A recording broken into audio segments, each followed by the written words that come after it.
Vote മോഷണത്തിനെതിരായ ആദ്യഘട്ട പോരാട്ടം മാത്രമാണ് വോട്ടറധികാർ യാത്രയെന്ന് CPI-ML general secretary Dipankar Bhattacharya. രാജ്യമാകെ വമ്പൻ പ്രക്ഷോഭം അലയടിക്കുമെന്നും ദീപാങ്കർ ഭട്ടാചാര്യ മാതൃഭൂമി ന്യൂസിനോട് പറഞ്ഞു. ഏതാണ്ട് 25 ജില്ലകളിലൂടെയാണ് ബീഹാറിലൂടെ ഈ വോട്ടറധികാർ യാത്ര കടന്നു വന്നത്.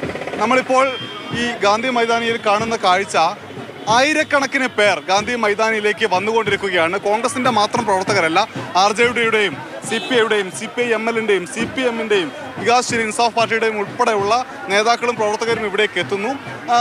കോൺഗ്രസിൻ്റെ നേതൃത്വത്തിൽ നടക്കുന്ന ഒരു പരിപാടിയാണെങ്കിലും മറ്റെല്ലാ സഖ്യ പാർട്ടികളും ഒരേപോലെ ആവേശത്തിൽ ഈ യാത്രയെ സ്വീകരിച്ചിരിക്കുന്നു എന്നതാണ് ഈ യാത്രയുടെ ഉദ്ഘാടന സമയത്ത് ബീഹാറിൽ വന്നപ്പോഴും അതിനുശേഷം ഇപ്പോഴും കാണാൻ കഴിയുന്ന കാര്യം. എന്തായാലും ഒരു 1-2 മണിക്കൂർ കൊണ്ട് ഈ ഗാന്ധി മൈതാനം നിറഞ്ഞു കവിയാനുള്ള ഒരു സാധ്യത കാണുന്നുണ്ട്. അത്രയധികം തിരക്ക് ഇവിടെ അനുഭവപ്പെടുന്നു.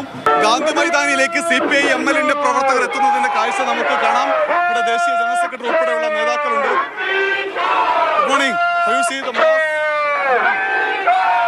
Yeah, I think today we are concluding one phase of the movement and a new phase begins today.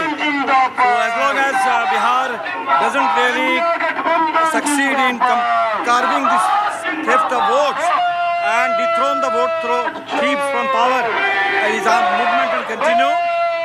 People have demonstrated their will, they have demonstrated exceptional unity in this movement, and this unity and this determination will only grow in the days to come.